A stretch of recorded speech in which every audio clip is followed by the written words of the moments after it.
بسم الله الرحمن الرحيم. الحمد لله رب العالمين والعاقبة للمتقين والصلاة والسلام على سيد الأنبياء والمرسلين وعلى آله وأصحابه أجمعين ومن تبعهم بإحسان إلى يوم الدين. أما بعد، أعوذ بالله من الشيطان الرجيم. بسم الله الرحمن الرحيم. واتقوا فتنة لا تصيبن الذين ظلموا منكم خاصة. قال النبي صلى الله عليه وسلم: كل شيء ينقص إلا الشر فإنه يزاد فيه، او کما قال علیہ الصلاۃ والسلام.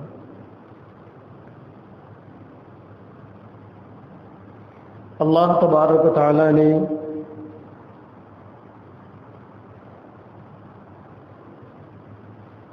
مسلمانوں کو اور سارے انسانوں کو ایک خاص مقصد کے لیے دنیا میں پیدا کیا ہے،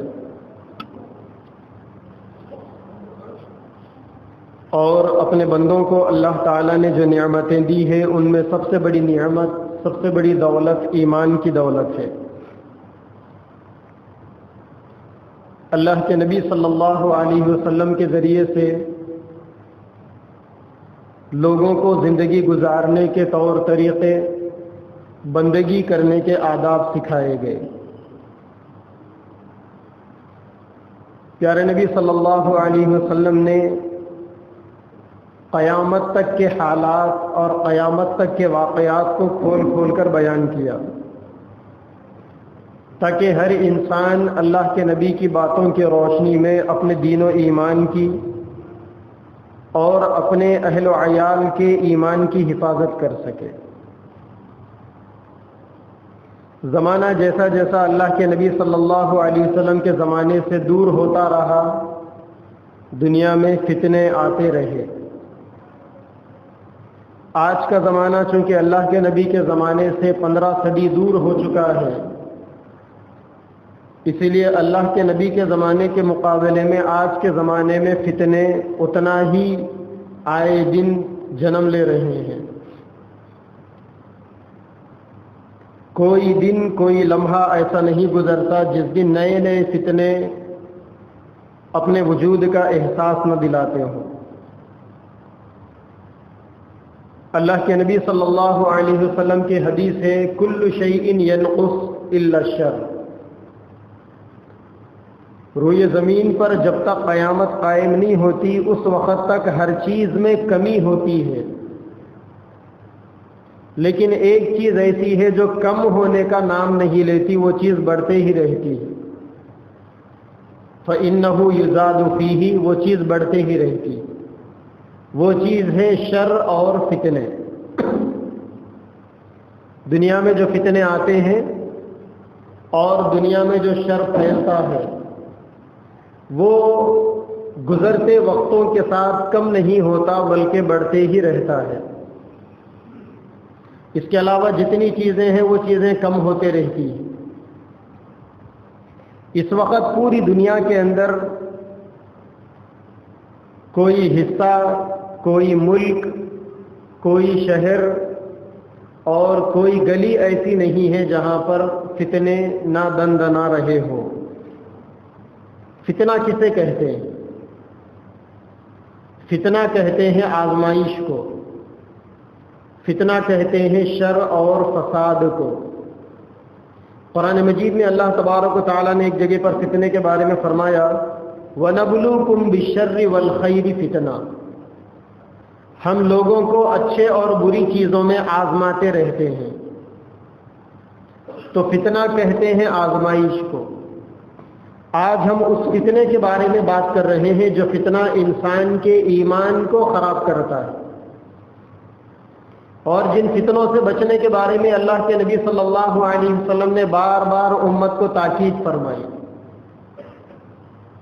اور ہم جب تک زندہ ہیں ہماری یہ ذمہ داری ہے کہ ہم خود بھی ان فتنوں سے بچتے رہیں، اپنے بیوی بچوں کو اور دوسروں کو بھی ان فتنوں سے بچاتے رہیں، کیونکہ اگر ہم ان فتنوں سے نہیں بچیں گے تو سیدھا سیدھا ہمارا ایمان ہمارے ہاتھ سے نکل جائے گا. اور یہ ایمان ایک ایسی دولت ہے کہ اگر انسان مرنے کے بعد اللہ تبارک و تعالیٰ کے سامنے یہ دعویٰ کرے، قرآن میں اللہ نے اس کو بیان کیا کہ جو لوگ بغیر ایمان کے دنیا سے چلے جاتے ہیں وہ اللہ کے سامنے کھڑے ہو کر دعویٰ کریں گے کہ اے اللہ میں زمین اور آسمان کے درمیان بھر بھر کر سونا دوں گا، بدلے میں مجھے ایمان مل جائے. تو یہ مراد پوری ہونے والی نہیں ہے. وہاں پر پہلی بات تو کوئی بھی انسان دنیا سے کچھ لے کر نہیں جاتا، خالی ہاتھ ہر انسان جاتا ہے. جانے والا اگر جاتے جاتے اپنے ساتھ ایمان کی دولت بھی نہ لے کر جائے تو پھر وہ اللہ تبارک و تعالیٰ کے سامنے عاجزی کرے گا، گریہ گزاری کرے گا اور یہ کہے گا کہ میں روئے زمین کو بھر کر سونا دوں گا، مجھے ایمان مل جائے. تب بھی اس کو ایمان نہیں ملنے والا. اسی لیے عقل مند انسان وہ ہے جو زندگی کے اندر موت کے بعد کی زندگی کو سامنے رکھے اور اس حساب سے زندگی گزارے.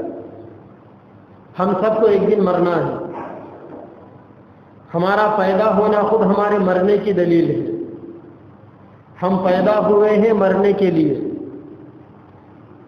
اگر مرنا نہ ہوتا تو پیدا بھی نہ ہوتے. دنیا کے اندر کسی نبی کو، کسی بادشاہ کو، کسی پیسے والے کو یا کسی غریب کو یا امیر کو ہمیشہ رہنا نصیب نہیں ہوتا. یہ ایک ریسائکلنگ ہے جو دنیا کے اندر چلتے رہتی ہے. انسان آتے ہیں جاتے ہیں.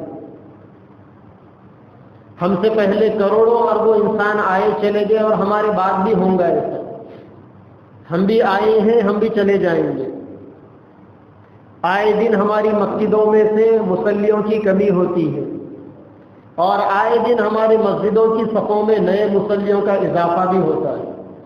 یہ مسجدیں ایسی رہتی ہیں، یہ مسجدوں کی یہ عمارتیں نہیں بدلتی، لیکن اس میں نماز پڑھنے والے بدلتے رہتے ہیں.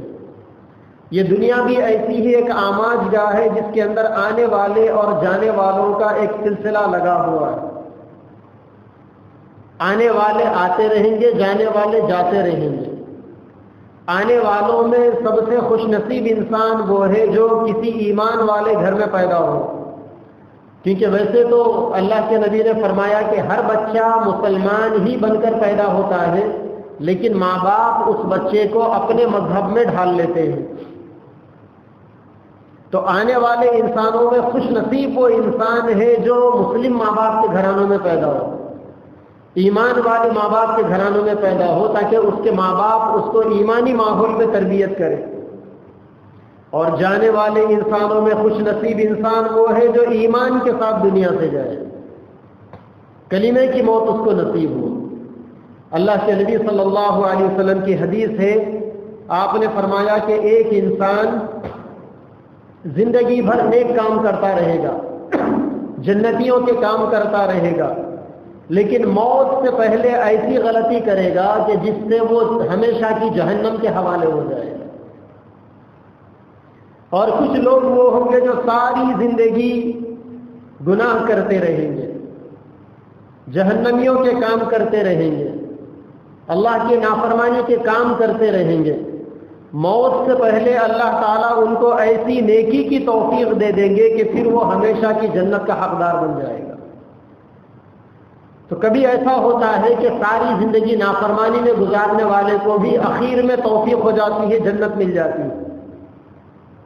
اور کبھی ایسا ہوتا ہے کہ ساری زندگی فرما برداری زندگی گزارنے والے کو اخیر میں توفیق چھین لی جاتی ہے، اس کا ایمان اس سے لے لیا جاتا ہے اور وہ جہنم کے حوالے ہو جاتا ہے. ایسا کبھی کبھی ہوتا ہے، لیکن عام طور پر وہی ہوتا ہے جو دیکھنے میں آتا ہے. جو لوگ نیک زندگی گزارتے ہیں انہیں اچھی موت آتی ہے، اور جو لوگ بری زندگی گزارتے ہیں انہیں بری موت آتی ہے. اب ہر مسلمان کی یہ ذمہ داری ہے کہ وہ زندگی ایسی گزارے کہ اس کا ایمان بچا ہوا رہے. ایمان کو بچانے کے لیے اپنے آپ کو فتنوں سے بچانا ضروری ہے. فتنے کئی طریقے کے ہو سکتے ہیں. بعض فتنے گناہوں کا فتنہ الگ فتنہ ہے کہ انسان گناہوں کے اندر پڑ جائے. بعض مرتبہ انسان اولاد کے فتنے میں پڑ جاتا ہے. اولاد انسان کو اللہ سے دور کرنے کا ذریعہ بنتی. اور بعض مرتبہ انسان مال کے فتنے میں پڑ جاتا ہے. نیک زندگی ہے، مال کی طلب ہے، جیسا جیسا مال آتا گیا انسان ویسا ویسا دور ہوتا گیا. مسجد کے ماحول سے دور ہوتا گیا، دینی ماحول سے دور ہوتا گیا، اللہ سے دور ہوتا رہا، جنت کے ماحول سے دور ہوتا رہا. قرآن مجید کے اندر اللہ تبارک و تعالیٰ نے نبی پاک صلی اللہ علیہ وسلم کے زمانے کا ایک واقعہ بیان کیا. وَمِنْهُمْ مَنْ عَاهَدَ اللَّهَ لَئِنْ آتَانَا مِنْ فَضْلِهِ لَنَصَّدَّقَنَّ وَلَنَكُونَنَّ مِنَ الصَّالِحِينَ. ایک صحابی تھے، بعد میں پٹری بدل گئی ان کی. اللہ کے نبی پر ایمان لائے ہوئے تھے، نیک تھے، دین کے تقاضوں پر 100% عمل کرتے تھے. ایک دفعہ اللہ کے نبی سے آ کر انہوں نے دعا کی درخواست کی کہ یا رسول اللہ میرے لیے دعا کر دیجئے کہ اگر اللہ مجھے مالدار بنائیں گے، لیکن آتانا من فضلہ، اگر اللہ تعالیٰ اپنے فضل سے مجھے مالدار بنائیں گے، لنصدقن، تو میں بہت خرچ کروں گا، ولنکونن من الصالحین، اور میں نیکی کو مینٹین کروں گا، نیک لوگوں میں سے رہوں گا. دو چیزیں انہوں نے بتائی تھی. ایک تو نیکی نہیں چھوڑوں گا گناہ مال کی چکر میں، اور دوسرے غریبوں پر صدقہ بہت کروں گا، دین کے تقاضوں پر خرچ کروں گا. یہ دو چیزوں کی انہوں نے دعا کرائی. اللہ کے نبی نے کہا کہ مال ہر ایک کے لیے خیر کا ذریعہ نہیں ہوتا، تم مال کی دعا مت کراؤ. لیکن انہوں نے ضد کی کہ مجھے مال چاہیے. چنانچہ اللہ کے نبی نے دعا کر دی. فلما آتاہم من فضلہ، اللہ نے بیان فرمایا جب ہم نے اپنے فضل سے انہیں مال دے دیا، بخیلو بھی، تو اس کے اندر انہوں نے کنجوسی کرنا شروع کر دیا. شروع میں کیا کہا تھا؟ انہوں نے کہا کہ میں صدقہ کروں گا، خرچ کروں گا، لیکن جب اللہ نے انہیں دیا تو اب وہ بخیل بن گئے. وَتَوَلَّوْا وَهُمْ عَنْهُ مُعْرِضُونَ، اور پیٹ پھیر کر بھاگنے لگے. انہوں نے وعدہ کیا تھا کہ میں نیکی نہیں چھوڑوں گا، وَلَنَكُونَنَّ مِنَ الصَّالِحِينَ کا دعویٰ تھا کہ میں نیک بن کر رہوں گا اور صدقہ کروں گا. لیکن جب مال مل گیا تو نیکی بھی چلے گئی، اور نیکی بھی رفتہ رفتہ گئی. شیطان بھی انسان کو رات رات گنہگار نہیں بناتا، رفتہ رفتہ گنہگار بناتا ہے. 5 نمازیں آ کر مسجد نبوی میں پڑھتے تھے. جب اللہ نے ان کو مال دینا شروع کیا تو ان کے پاس جانور آئے. اب جانوروں کو چرانے کے لیے دن میں 2 ٹائم نمازیں چھوٹنے لگی، ظہر اور عصر. عصر میں آ جاتے جانور کو دن بھر چرا کر مغرب عشاء فجر کی نماز اللہ کے نبی کے پیچھے ہوتی. جب جانور اور بڑھ گئے، مال بڑھنے لگا، تب انہوں نے بستی کے باہر اپنا ٹھکانہ بنایا. شروع میں 5 نمازیں، جانور بڑے، بستی سے دور ہو گئے، اب 3 نمازیں. پھر اس کے بعد اور جانور بڑے اور دور بستی میں جا کر ان کو جانوروں کے لیے بنانا پڑا کوٹھا. اب ہفتے میں 1 دفعہ جمعہ کی نماز کے لیے آنے لگے. پھر اس کے بعد جانور اور بڑے چلے گئے اور دور چلے گئے. پوری وادی، بڑا میدان کئی ایکڑوں میں ان کے جانوروں سے بھرا ہوا. اب مالدار بن گیا، اللہ نے مالدار بنا دیا. اب اللہ کے نبی نے ٹیکس زکوٰۃ وصول کرنے والے صحابی کو ان کے پاس بھیجا کہ جا کے زکوٰۃ وصول کر کے لاؤ. تو جب گئے صحابی تو یہ ہے کہ بھائی اچھے جانور کی زکوٰۃ دینی چاہیے. اب انہوں نے پہلی مرتبہ تو اچھے جانوروں کی، صحت مند جانوروں کی زکوٰۃ دی. اگلے سال جب موقع آیا تو اس میں انہوں نے ڈنڈی مارنا شروع کیا. دیکھا کہ کون جانور لنگڑا ہے، کون جانور دبلا ہے، کون جانور کمزور ہے، وہ زکوٰۃ میں دینا شروع کیا. انہوں نے بار بار ان کو سمجھایا جاتا رہا کہ ایسا مت کرو، لیکن وہ نہیں سمجھے. پھر 1 سال ایسا بھی آیا کہ جب زکوٰۃ لینے والے گئے تو اب ٹالم ٹالی شروع کر دیا. انہوں نے کہا کہ ابھی تو ذرا ٹائٹ پوزیشن ہے، بعد میں دوں گا. ہمارے پاس بولتے نا لوگ چندے والوں کو پھرا لیتے، مدارس والوں کو، مسجد کے لیے اگر چندہ لینے گئے بعد میں آؤ، عصر کے بعد آؤ، ابھی لنچ کا ٹائم ہے شام میں آؤ، شام میں گئے نبی ابھی کاروبار ہے بعد میں کل آؤ، کل چلے گئے نہیں فلاں دن آؤ، گھمانا ہے بس۔ وہ بھی ایسے ہی گھماتے رہے۔ پھر کیا ہوا؟ اللہ کے نبی صلی اللہ علیہ وسلم نے ان کی زکوٰۃ لینے سے انکار کر دیا۔ اللہ کے نبی نے کہا کہ تیرا مال تجھے مبارک، اب ہم زکوٰۃ نہیں لیں گے تیری۔ اب کیا فائدہ اسی دولت کا جو دولت انسان کو نبی سے دور کر دے۔ اب جب اللہ کے نبی دنیا سے پردہ فرما گئے تو ان کو احساس ہوا، ارے میں نے یہ کیا غلطی کر دی، نبی مجھ سے ناراض رہے، دنیا سے چلے گئے، اب تو میرا دین و ایمان سب تباہ ہے۔ جو مسلمانوں کے پہلے امیر المومنین تھے سیدنا ابو بکر صدیق رضی اللہ تعالیٰ عنہ، ان کے پاس آئے کہ صاحب میری زکوٰۃ کا پیسہ ہے، یہ زکوٰۃ کے جانور ہے، لے لو۔ حضرت ابو بکر صدیق رضی اللہ تعالیٰ عنہ نے کہا کہ جب پیارے نبی صلی اللہ علیہ وسلم نے تمہاری زکوٰۃ نہیں لی تو میں کون ہوتا ہوں لینے والا، لہذا میں بھی لے لوں گا۔ 2 سال سیدنا ابو بکر صدیق رضی اللہ تعالیٰ عنہ کی خلافت کا زمانہ گزر گیا۔ اس کے بعد سیدنا عمر فاروق رضی اللہ عنہ کا زمانہ آیا۔ 10 سال 6 مہینے ان کا زمانہ رہا، اور وہ 10 سال آتے رہے یہ کہہ کر کے صاحب میری زکوٰۃ لے لو۔ حضرت عمر فاروق بھی یہی کہتے کہ جب اللہ کے نبی نے نہیں لیا، جب سیدنا ابو بکر صدیق نے نہیں لیا تو میں کون ہوتا ہوں لینے والا، چلو جاؤ، نہیں ضرورت ہے تمہارے پیسوں کی ہمیں۔ پھر سیدنا عثمان غنی رضی اللہ تعالیٰ عنہ کا زمانہ آیا۔ ان کے زمانے کے ابتدائی دنوں میں انہوں نے بھی ویسا ہی کیا، انہوں نے بھی ان کے زکوٰۃ کے مال کو ریجیکٹ کر دیا۔ پھر اس کے بعد ان کا حشر نامعلوم۔ تو دنیا کے اندر انسانوں کے اوپر مال کا فتنہ بھی آتا ہے،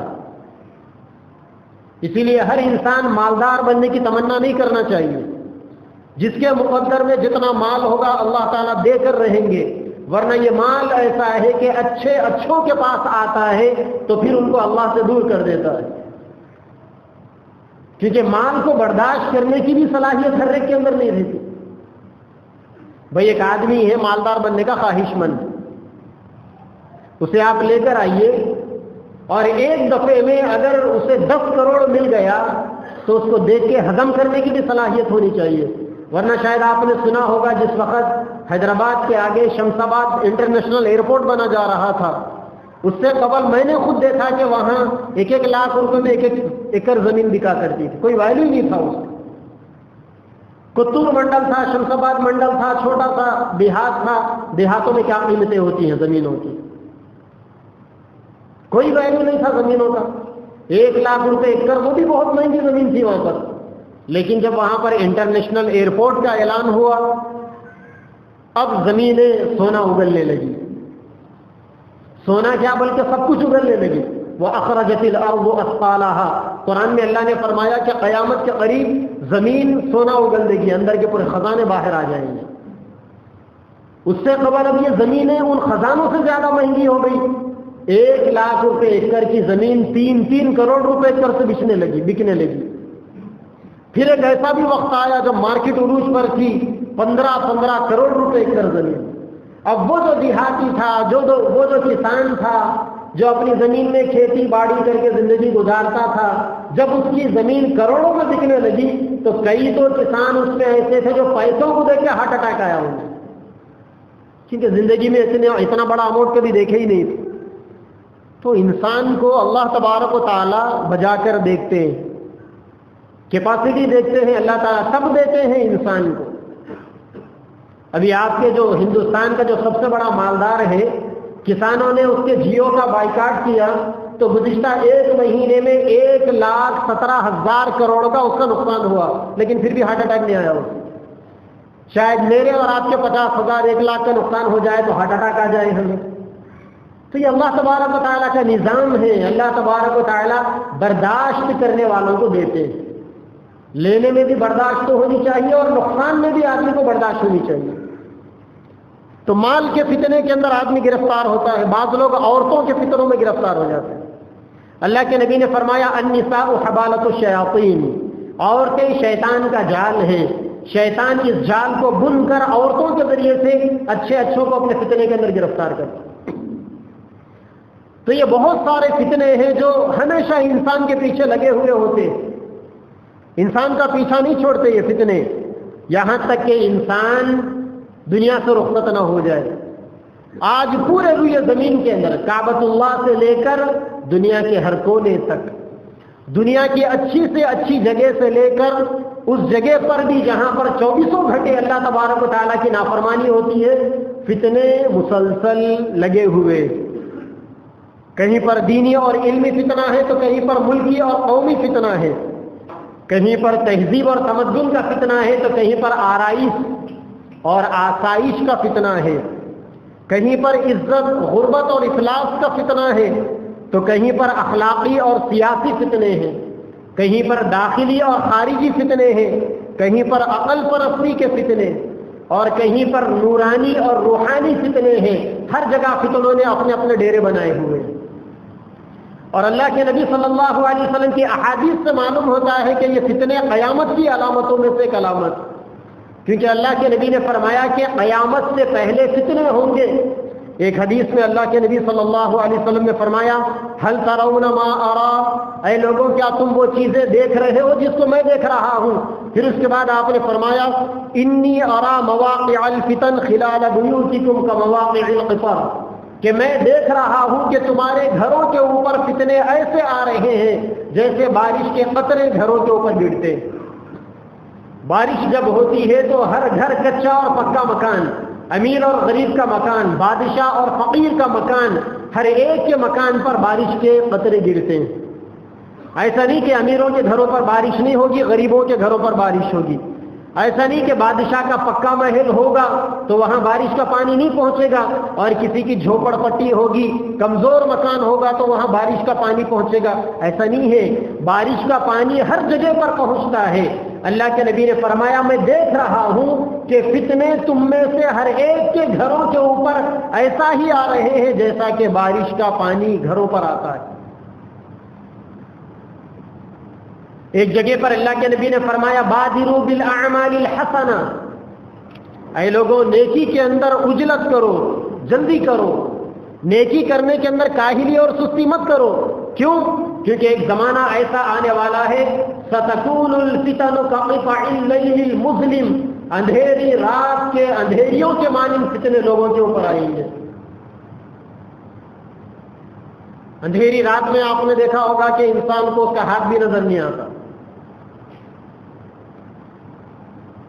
بارش کے ایام ہو، بادل چھایا ہوا ہو، گھر میں کرنٹ چلے جائے اور انورٹر بھی نہ ہو گھر کے اندر تو کیا نظر آئے گا آپ کو؟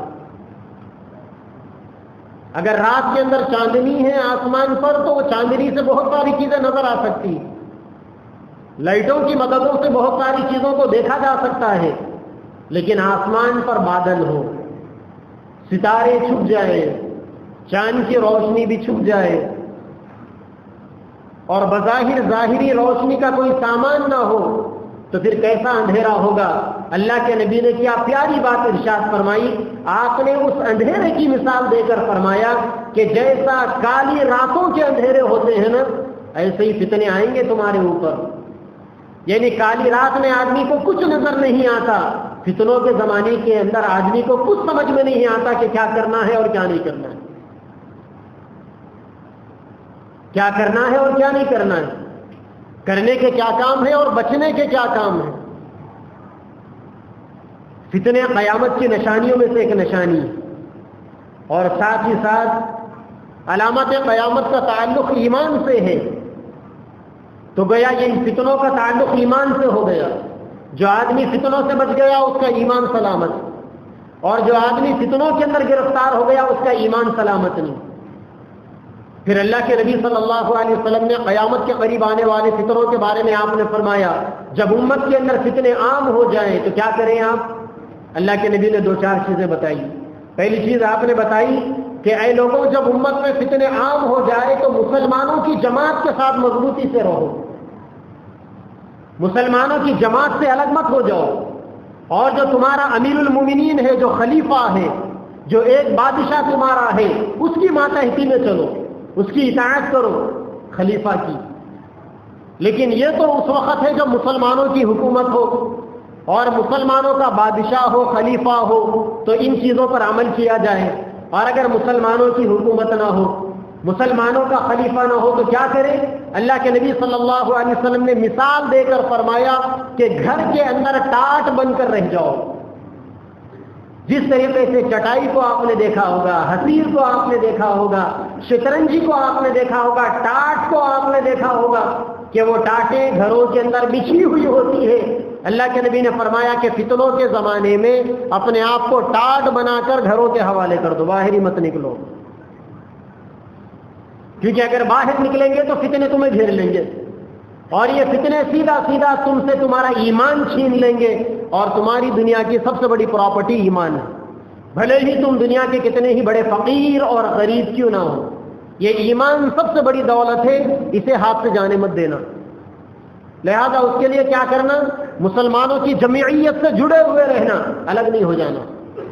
اور اگر ایسا موقع نہ ہو تو گھروں سے باہر نہیں نکلنا. پھر اللہ کے نبی نے ایک حدیث میں فرمایا کہ اخیر زمانے کے اندر لوگوں کا سب سے بہترین کھانا بکری کا دودھ ہوگا، جسے لوگ بکریوں کو پالیں گے اور پہاڑوں کی چوٹیوں کے اندر جا کر پہاڑوں میں زندگی گزارتے ہوئے جھاڑوں کے نیچے، چٹانوں کے نیچے بکریوں کو پال کر بکریوں کا دودھ پی پی کر لوگ اپنے دین و ایمان کو بچائیں گے. یہ سب سے بہترین کھانا ہوگا ایمان والوں کا فتنوں کے زمانے کے اندر. اور یہ سب سے بہترین ٹھکانہ ہوگا اپنے ایمان کو بچانے کا پہاڑوں کے اندر جا کر چھپ کر جنگلوں میں بیابانوں کے اندر سہارا لینے کا. کیوں؟ کیونکہ وہ زمانہ ہوگا جس زمانے کے اندر چھوٹے سے چھوٹا گھر بھی فتنوں سے محفوظ نہیں ہوگا. آج ہر گھر کے اوپر آپ کو ڈش اینٹینا لگا ہوا دکھے گا. چھوٹے سے چھوٹے دیہاتوں کے اندر چلے جائیے، دجالی سسٹم کو کنٹرول کرنے والے ٹاور لگے ہوئے دکھیں گے. آپ ہر جگہ پر آپ کو ڈش اینٹینا لگا ہوا دکھے گا. جہاں چند مکانات ہیں کسی دیہات کے اندر یا کسی پہاڑ کی چوٹی میں یا دامن میں، وہاں بھی آپ کو یہ اینٹینا لگا ہوا دکھے گا. میرے نبی کی پیشن گوئیاں سچ ہو رہی ہے.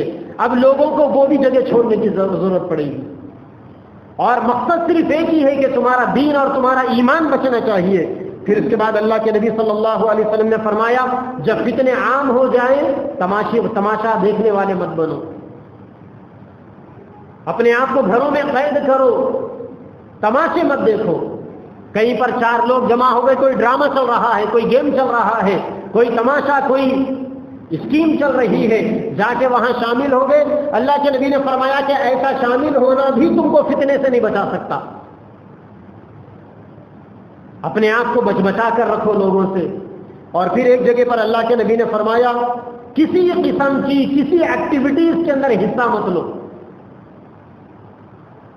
غفلتوں کی جگہوں پر مت جاؤ، بازاروں میں مت جاؤ، کیونکہ یہ بازار اللہ تبارک و تعالیٰ کی غفلت کا سامان ہے. آپ کے علاقے کے بازار ابھی اتنے اپڈیٹ نہیں ہیں. آپ نئی دنیا میں چلے جائیے، آپ میٹرو سٹیز کے اندر چلے جائیے، ایک شاپنگ مال میں آپ جائیں گے تو انسان اپنی ذات سے بیگانہ ہو جاتا ہے. نہ وہاں خدا یاد رہتا ہے، نہ رسول یاد رہتے ہیں، نہ وہاں دین یاد رہتا ہے، نہ شریعت یاد رہتی ہے. انسان بھلا دیتا ہے اپنے آپ. جو ایگزیبیشنز لگتے ہیں کیا ہوتا ہے وہاں پر 100% اللہ تبارک و تعالیٰ کی نافرمانی ہوتی ہے، دجالیت دندناتی ہے. وہاں پر گانے کا پروگرام، ڈانس کا پروگرام، کھانے پینے کی محفلیں، الگ الگ واہیات کے اندر لوگ پڑے ہوئے ہیں. وہاں جا کر انسانوں کو اللہ کہاں یاد رہتا ہے؟ وہاں جا کر انسانوں کو کہاں معلوم ہوتا ہے کہ گانا سننا اسلام میں حرام ہے؟ بھول جاتا ہے آدمی وہاں جا کر. وہاں جا کر انسان کو کہاں یاد رہتا ہے کہ بے پردگی ہو رہی ہے، میں اپنی آنکھوں سے غیر عورتوں کو دیکھ کر ہر لمحہ آنکھوں کا زنا کر رہا ہوں. بھول جاتا ہے آدمی. اسی لیے میرے نبی نے فرمایا کہ کسی قسم کی پبلک ایکٹیویٹیز میں حصہ مت لو. فتنوں کے زمانے کے اندر اپنے آپ کو گھروں میں رکھو. اچھا دیکھنا یہ ہے کہ پھر وہ کون سا زمانہ ہے، کیسا معلوم ہو کہ جس زمانے کے بارے میں اللہ کے نبی نے فرمایا حدیث پاک کے اندر اس کی بھی 4 علامتیں بیان کی گئی.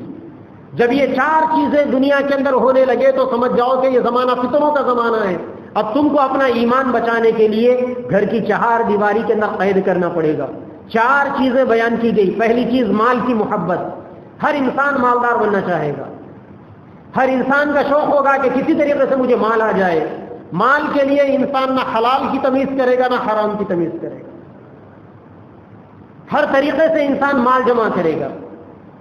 چاہے کسی کا حق ڈبا کر مال آنا چاہیے، رشوت لے کر مال آنا چاہیے، بہنوں کے پراپرٹیوں میں وراثتوں میں حقوق کو ڈبا کر مال آنا چاہیے، بس مال مال مال۔ یہ وہ زمانہ ہوگا کہ جس زمانے کے اندر وہ تعلم لغیر الدین، لوگ دین کا بھی علم حاصل کریں گے تو مال کمانے کے لیے حاصل کریں گے۔ مسائل بتائے جائیں گے، پیسے لے کر بتائے جائیں گے، دھندے ہوں گے مال کے۔ آج کل نہیں ہو رہا کیا؟ لوگ دین کے نام پر مال کیسا کیسا نہیں کما رہے ہیں آج کل۔ مسجدوں کے نام پر گھپلے ہو رہے ہیں، مدرسوں کے نام پر گھپلے ہو رہے ہیں، بیت المالوں کے نام پر گھپلے ہو رہے ہیں، چیریٹی ٹرسٹ کے نام پر گھپلے ہو رہے ہیں۔ امانت داری کہاں ہے؟ الا ماشاء اللہ۔ وہ کوئی اللہ تبارک و تعالیٰ کے لال ہوں گے جن کو اللہ تعالیٰ نے اس مصیبت سے بچا لیا، ورنہ آج کے زمانے میں 100% دینداری اگر کسی کو نصیب ہو جائے وہ اللہ تبارک و تعالیٰ کا چہیتا ہے، مگر کہاں نصیب۔ جھوٹ کہہ کر لوگ مسجدوں میں آ کر چندے وصول کر جاتے ہیں، غریب بچیوں کی شادیوں کے نام پر، کسی کے علاج کے نام پر، کسی کے گھروں کو آباد کرانے کے نام پر، کسی کے میتوں کو اٹھانے کے نام پر، بیواؤں کے نام پر، یتیموں کے نام پر، بس مال آنا چاہیے۔ لوگوں کا سب سے بڑا مذہب پیٹ بن چکا ہے۔ جہاں پہلے زمانے میں لوگ دین کی حفاظت کرتے تھے، آج لوگ اپنے بینک بیلنس کی اور اپنے پیٹ کی حفاظت کرتے ہیں۔ مال آنا چاہیے بس، کہاں کا حلال ہو کہاں کا حرام، ہٹی ہائے ہوتی بچے رام لال، بس مال آنا چاہیے، مال مال مال۔ میرے نبی نے فرمایا کہ جب لوگوں کے درمیان میں مال کی حوث، مال کی پوجا پاٹ کا رواج عام ہو جائے، سمجھ لو کتنے آنا شروع ہو گئے۔ کچھ نہیں آتا، لوگوں کو ٹھگا جا رہا ہے۔ بار بار کہتا ہوں، عملیات کے نام پر ٹوپی پہنایا جا رہا ہے۔ یہ اس وجہ سے کہنا پڑتا ہے کہ ٹوپی داڑھی والے تو ہم بھی ہیں، ہمارا جیسا حلیہ رکھ کر لوگ ٹھگتے ہیں۔ گھروں کی بندشیں، لوگوں کے اتارے، 1.5-2 لاکھ روپے، 50 ہزار روپے۔ کیا مرنا نہیں ہے آپ کو؟ مر کر اللہ کے سامنے جواب دینا نہیں ہے؟ اللہ کے نبی نے فرمایا قیامت کے دن کوئی بھی ابن آدم اللہ تبارک و تعالیٰ کے سامنے سے اس وقت تک نہیں ہٹے گا جب تک کہ 5 سوالات کے جوابات نہ دے دے۔ مال کے بارے میں سوال کرے گا، وَعَنْ مَالِهِ مِنْ أَيْنَ اكْتَسَبَهُ وَفِيمَا أَنْفَقَهُ، مال کہاں سے کمایا اور کہاں خرچ کیا۔ اگر آپ نے حلال مال کمایا ہے تو خرچ کہاں کیا وہ بھی پوچھیں گے اللہ تعالیٰ۔ یہ نہیں کہ چھوڑ دیں گے کہ اس کا مال حلال تھا۔ اور اگر حرام مال کمایا ہے، اسی لیے سیدنا علی رضی اللہ تعالیٰ عنہ فرماتے تھے تم جو کچھ بھی مال کماتے ہو اگر حلال ہے حساب دینا ہے، اور اگر حرام ہے عذاب بھگتنا ہے۔ اللہ کے نبی نے فتنوں کے زمانے کے بارے میں 4 علامتیں فرمائی۔ پہلی علامت، مال کی محبت عام ہو جائے گی۔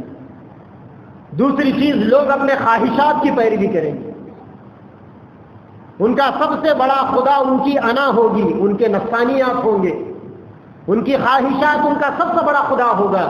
لوگ اپنی خواہشات پر عمل کرنے میں خدائی کی بھی رعایت نہیں کریں گے۔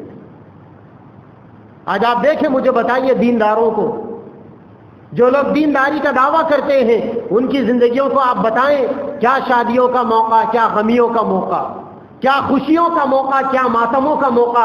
جائیے ان کے گھروں کے اندر، ان کے خاندانوں میں، پتہ چلے گا کہ ان کی زندگیوں میں خدا پرستی ہے یا خود پرستی ہے۔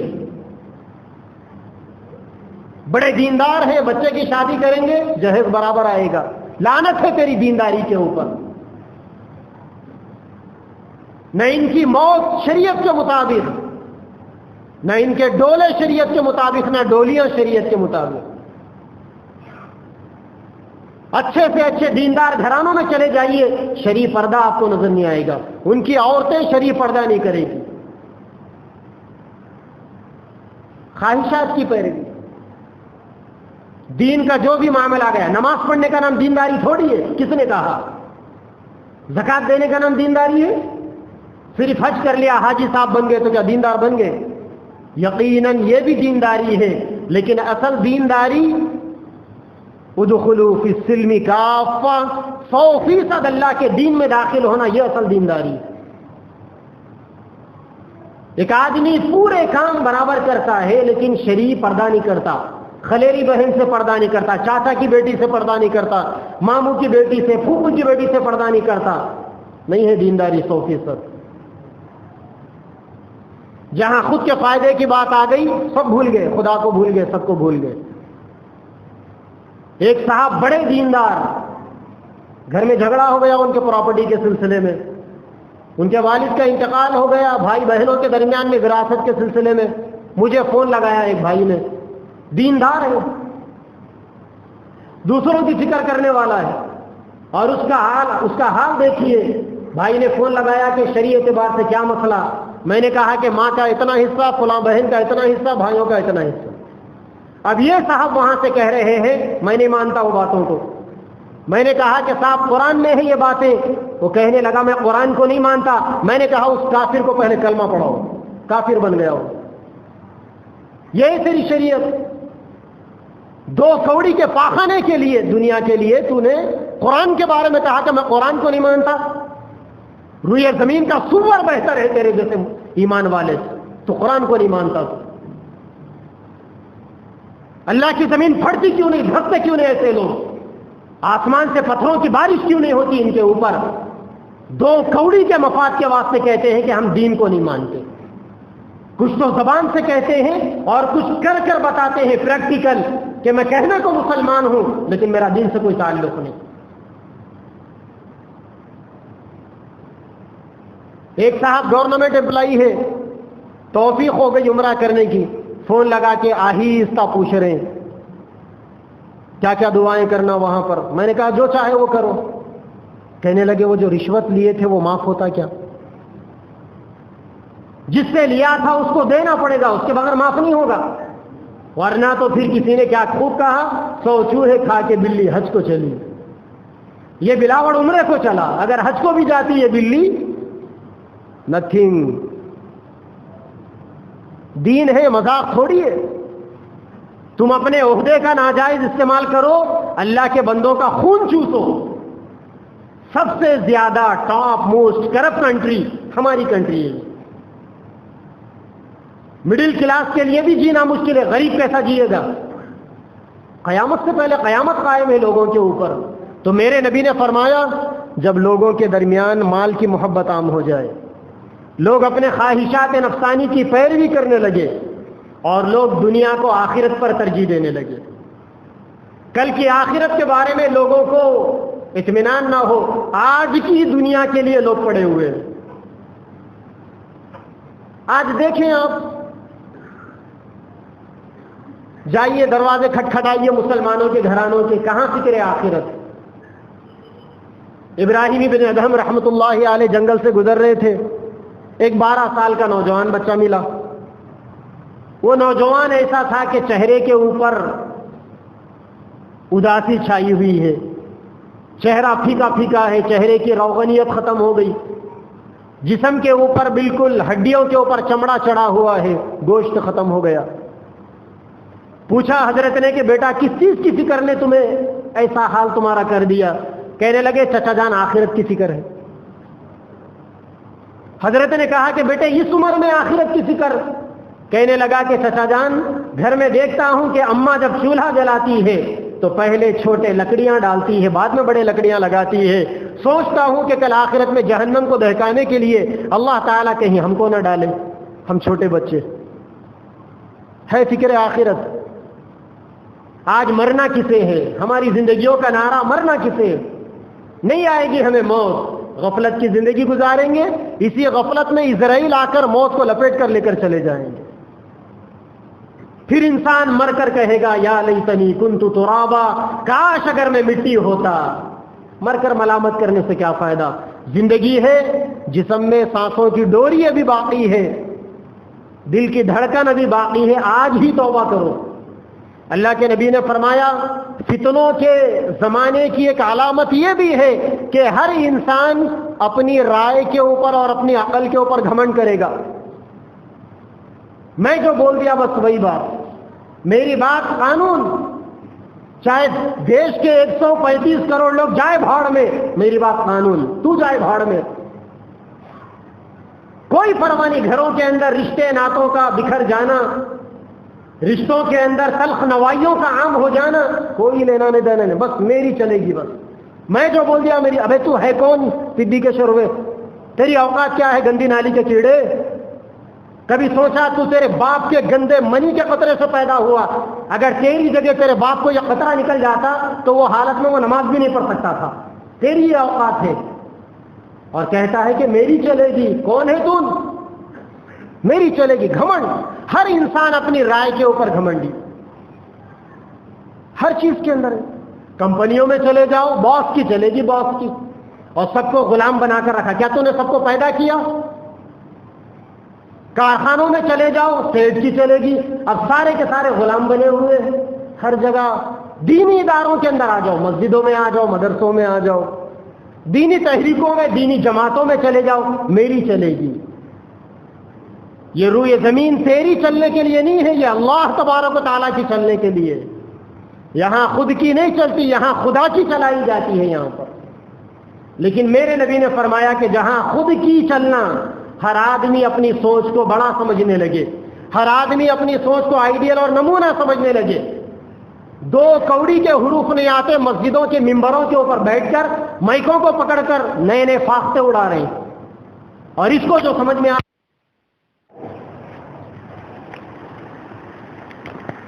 تماشے ہو رہے ہیں. ہر انسان اپنی اپنی عقل کو بڑا بنایا ہوا ہے. اللہ کے نبی نے فرمایا زمانے میں جب یہ چار چیزیں عام ہو جائے, مال کی محبت, خواہشات کے, اپنے نفسانی خواہشات کی پیروی, دنیا کو آخرت پر ترجیح دینا, اور اپنی رائے پر گھمنڈ کرنا. میرے نبی نے فرمایا کہ جب یہ چار چیزیں دیکھیں, آج یہ چار چیزیں 100% نہیں 1,00,000% معاشرے کے اندر موجود ہے. پتا چلا کہ یہ زمانہ فتنوں کا زمانہ ہے, اور اس زمانے کے اندر سب سے بڑی ذمہ داری ہماری اپنے دین و ایمان کو بچانے کی ذمہ داری, اور اپنا وقت لوگوں کے درمیان میں زیادہ گزارنے سے بڑھ کر تنہائیوں میں وقت گزارنے کی ذمہ داری. آج کے زمانے میں یہ دوستیاں کوئی معنی نہیں رکھتی, جو دوستی انسان سے اس کے ایمان کو ختم کرنے کا سبب بنے. لہذا آج کے زمانے میں 4-5 کام کرنے. سب سے پہلا کام, انسان دین کا صحیح علم حاصل کرے, فتنوں سے اپنے آپ کو بچانے کے لیے دین کا علم حاصل کرے. اسلام کے جو بنیادی عقیدے ہیں, جن عقائد کی پٹری سے آدمی ہٹ جائے پھر اس کا دین باقی نہیں رہتا, ان عقائد کو سیکھے آدمی, مدارس میں جا کر سیکھے, علماء کرام کے ساتھ میں مل کر سیکھے, اللہ والوں کی صحبتوں میں بیٹھ کر سیکھے, دیندار لوگوں کے پاس جا کر سیکھے. مگر سیکھے, روزانہ کچھ نہ کچھ سیکھے. آج بڑی عجیب بات ہے, مسلمانوں کا ہزاروں کا مجمع ہو, کھڑا کر کر پوچھ دیا جائے کہ تم میں کون انسان ایسا ہے جو روزانہ کمائی کی اس کی لمٹ تو ہے, لیکن دین کا علم سیکھنے کی کیا لمٹ ہے؟ لاکھوں کے مجمع کے اندر 2-4 لوگ ہی ملیں گے ایسے. آپ ہی بتائیے اتنے لوگوں کے اندر کہ ہاتھ اٹھا کر بتائیے کہ آپ میں سے کون آدمی ایسا ہے جو ڈیلی وائس کی بنیاد پر میں دین کا روزانہ ایک مسئلہ سیکھوں گا. کوئی ایک ہے تو ہاتھ اٹھا کر بتائیے. آپ نہیں بتا سکتے آپ.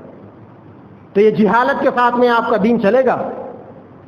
آپ کی مسلمانی باقی رہے گی؟ آپ کا اسلام باقی رہے گا؟ اسلام تو کتابوں کے اندر موجود ہے, اسے سیکھنا آپ کو ہے, برتنا آپ کو ہے, عمل آپ کو کرنا ہے. اگر آپ سیکھیں گے نہیں تو عمل کون کرے گا؟ لہذا کسی نے بڑی پیاری چیز لکھی تھی, ابھی آیا تھا سوشل میڈیا پر, یہ صدی کتابوں سے محبت کی آخری صدی. اب تو علماء کو بھی فرصت نہیں ہے کتابیں پڑھنے سے. ایک زمانہ تھا اسپین کے بادشاہ عبد الرحمن الناصر, ان کی لائبریری کے اندر 2.5 لاکھ کتابیں تھیں. بادشاہ کی لائبریری کے اندر 2.5 لاکھ کتابیں, جن میں 55,000 کتابیں پیارے نبی صلی اللہ علیہ وسلم کی احادیث کے بارے میں تھی. کیا زمانہ تھا کہ وقت کے بادشاہ کا ایسا ذوق, ایسا شوق پڑھنے کا. عبد الرحمن الناصر اسپین کا بادشاہ, 2.5 لاکھ کتابیں اس کی لائبریری کے اندر. ابھی ایک عالم دین کا انتقال ہوا پاکستان میں, حضرت مفتی ضرب علی خان صاحب رحمۃ اللہ علیہ. اس وقت پوری دنیا کے بڑے علماء میں سے ایک تھے. ان کے انتقال کے بعد پتا چلا 10 بڑی بڑی لائبریریاں تھیں ان کے پاس. آج تو پوری کانسٹیٹوئنسی کے اندر ایک لائبریری نظر نہیں آتی. ایک عالم کے پاس 10 لائبریریاں اور آپ دنگ رہیں گے، ایک آدمی کے پاس ان کی 10 لائبریریوں میں 1,14,00,000 کتابیں تھیں۔ وہ عشاء کی نماز کے بعد لائبریری میں جاتے، فجر کی نماز اسی وضو سے آ کر پڑھتے تھے، رات پوری پڑھنے میں گزرتی تھی۔ تو ایک عالم جو ساری زندگی کتابوں پر گزارتا ہے، وہ تو دین کا مسئلہ بتانے کے لیے محتاج، اور یہ پتہ نہیں کون کون اٹھ کے آ گئے منبروں پر بیٹھ کر، محرابوں پر بیٹھ کر مائک سامنے لگا کے فتوے جھاڑتے جا رہے ہیں۔ ہوا پرستی جو سمجھ میں آ گیا بس بولتے جا رہے ہیں دین کے نام پر۔ فتنے ہیں یہ سب، ان فتنوں سے اپنے آپ کو بچانا ضروری ہے۔ تو پہلا کام فتنوں سے بچانے کے لیے دین کا صحیح علم حاصل کرنا اور اپنی اولاد کو علم دینا۔ آج مسلم قوم کتنی سنجیدہ ہے اپنی اولاد کے بارے میں، کن کن کو اپنی اولاد کے بارے میں فکر ہے؟ آج مجھے ہاتھ اٹھا کر بتائیے، فجر کی نماز سے پہلے یا فجر کی نماز کے بعد تم میں سے کتنے لوگوں نے اللہ کے سامنے ہاتھ اٹھا کر رو کر دعا کی کہ اے اللہ مجھے، ساری امت کو اور میرے بیوی بچوں کو فتنوں سے بچا لے؟ اگر آپ نے ایسا نہیں کیا تو کون بچائے گا آپ کے بچوں کو فتنے سے؟ آپ کے بچے مسلمان گھرانے میں تو پیدا ہو گئے، پیدائش کے بعد آپ نے ان کے کانوں میں اذان تو دے دی، مگر اصل مسئلہ ایمان والا پیدا ہونے کا نہیں، اصل مسئلہ ایمان والا بن کے مرنے کا ہے۔ ماں باپ کو فکر کرنی چاہیے، خود کی بھی اور اپنے بچوں کی بھی۔ اہل علم اور علماء کی صحبت میں اٹھنا بیٹھنا چاہیے، جاہلوں کے ساتھ میں اٹھنا بیٹھنا رکھو گے، علم سے دور ہوتے جاؤ گے اور فتنوں میں پھنستے جاؤ گے۔ اور دوستی بھی، فرینڈشپ سرکل بھی نیک لوگوں کی ہونی چاہیے۔ فتنوں سے اپنے آپ کو بچانے کے لیے دوستانہ ماحول بھی نیک لوگوں کا ہونا چاہیے۔ قرآن مجید کے اندر اللہ تبارک و تعالیٰ نے فرمایا وَقَيَّضْنَا لَهُمْ قُرَنَاءَ فَزَيَّنُوا لَهُم مَّا بَيْنَ أَيْدِيهِمْ وَمَا خَلْفَهُمْ، کہ جو لوگ جہنم میں جائیں گے نا، ان لوگوں کی حالت یہ ہوگی کہ وہ ایسی دوستیاں کر کر بیٹھے ہوئے ہوں گے جو دوستیاں ان کو آگے سے، پیچھے سے، دائیں سے، بائیں سے، اوپر سے، نیچے سے گمراہ کرتی رہے گی۔ اسی لیے اللہ کے نبی نے فرمایا المرء علی دین خلیلی، انسان اپنے دوست کے دین پر ہوتا ہے، لہذا دوستی دینداروں سے کرو، نیک لوگوں کے ساتھ میں دوستی کرو، تو فتنوں سے اپنے آپ کو بچا سکو گے۔ اور اسی طریقے سے ایک کام فتنوں سے بچانے کے لیے توبہ اور استغفار کی کثرت بھی کرنا ہے۔ اللہ کے نبی صلی اللہ علیہ وسلم نے فرمایا تعوذوا باللہ من الفتن ما ظہر منها وما بطن، اے لوگوں فتنوں سے اللہ تبارک و تعالیٰ کی پناہ مانگو، توبہ استغفار کرو، روزانہ صبح شام ایک معمول، کم از کم 100 مرتبہ صبح، 100 مرتبہ شام، اے اللہ میں نے جو غلطیاں کر لی ہیں معاف فرما دیجئے، کیونکہ گناہ ایک فتنہ ہے، گناہوں کے دلدل میں پھنس کر آدمی اللہ سے دور ہو جاتا ہے، پھر اس کے بعد اور مزید فتنوں میں گرفتار ہونے سے اسے دنیا کی کوئی طاقت نہیں بچاتی۔ توبہ کرنا، استغفار کرنا اور اللہ تبارک و تعالیٰ سے دعائیں کرنا، اللہم انا نعوذ بک من الفتن ما ظہر منها وما بطن، اللہ کے نبی نے دعا سکھائی، اے اللہ میں آپ سے ایسے فتنے سے پناہ مانگتا ہوں جو فتنے چھپے ہوئے ہیں، اور ان فتنوں سے بھی پناہ مانگتا ہوں جو فتنے کھلے ہوئے، من الجنۃ والناس، قرآن مجید کا آخری سورہ اور اس سورے کی آخری آیت قل اعوذ برب الناس کے سورے کی، من الجنۃ والناس، میں اللہ تبارک و تعالیٰ سے پناہ مانگتا ہوں جنات کے شر سے، انسانوں کے شر سے۔ تو یہ غلط دوستیاں جو ہے نا، یہ غلط دوستیاں انسانوں کے دین و ایمان کو خراب کرتی ہیں۔ تو میرے بھائیوں، یہ زمانہ فتنوں کا زمانہ ہے، اس زمانے کے اندر ہم ایمان والوں کے لیے آزمائش ہے، جب تک اللہ تبارک و تعالی ہمیں دنیا میں زندہ رہنے کا موقع دیتے رہیں گے، اس وقت تک ہم سارے کے سارے آزمائشوں میں گرفتار ہیں۔ اپنے ایمان کو بچانا ہے۔ اللہ کے نبی کی ایک حدیث ہے فَإِنَّ الْحَيَّ لَا تُؤْمِنُ عَلَيْهِ الْفِتْنَةُ، انسان جب تک زندہ ہے فتنوں کی تلوار اس کے گردن کے اوپر لٹکی ہوئی ہے، کبھی بھی یہ تلوار چل سکتی ہے اور اس تلوار سے انسان کا ایمان شہید ہو سکتا ہے۔ شیخ ابو عبداللہ اندلسی رحمۃ اللہ علیہ ایک بہت بڑے عالم دین تھے، بڑے اللہ والے تھے، 12,000 ان کے شاگرد تھے، جمعہ کے دن بیان دیتے تھے، وقت کا بادشاہ آ کر ان کے بیان میں بیٹھتا تھا اور منبر کے اوپر کھڑے ہو کر خطبہ دیتے تھے لکڑی لے کر۔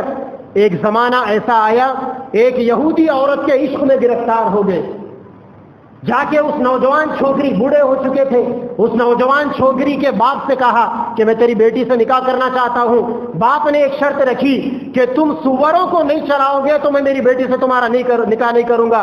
انہوں نے رضامندی کا اظہار کر لیا کہ میں تیری بیٹی سے شادی کروں گا، بھلے ہی تیرے سوروں کو چرانے کی میری ذمہ داری، میں کر لوں گا وہ کام۔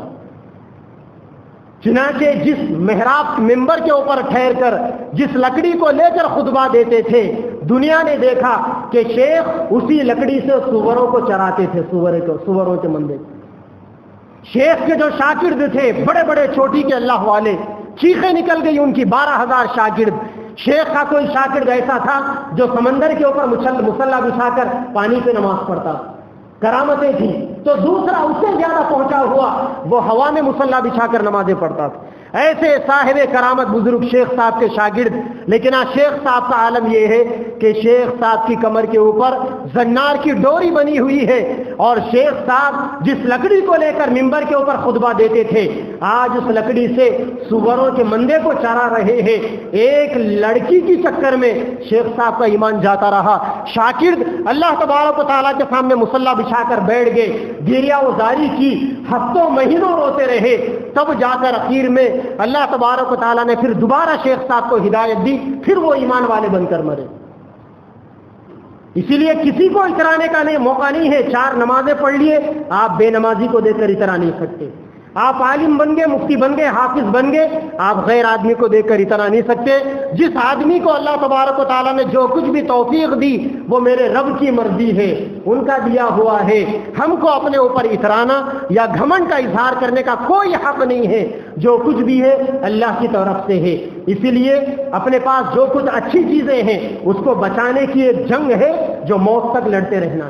اصل جہاد یہ ہے کہ انسان اپنے نفس سے لڑے، اپنے آپ کو گناہوں سے بچائے، اپنے معاشرے کو گناہوں سے بچائے۔ اصل جہاد یہ ہے۔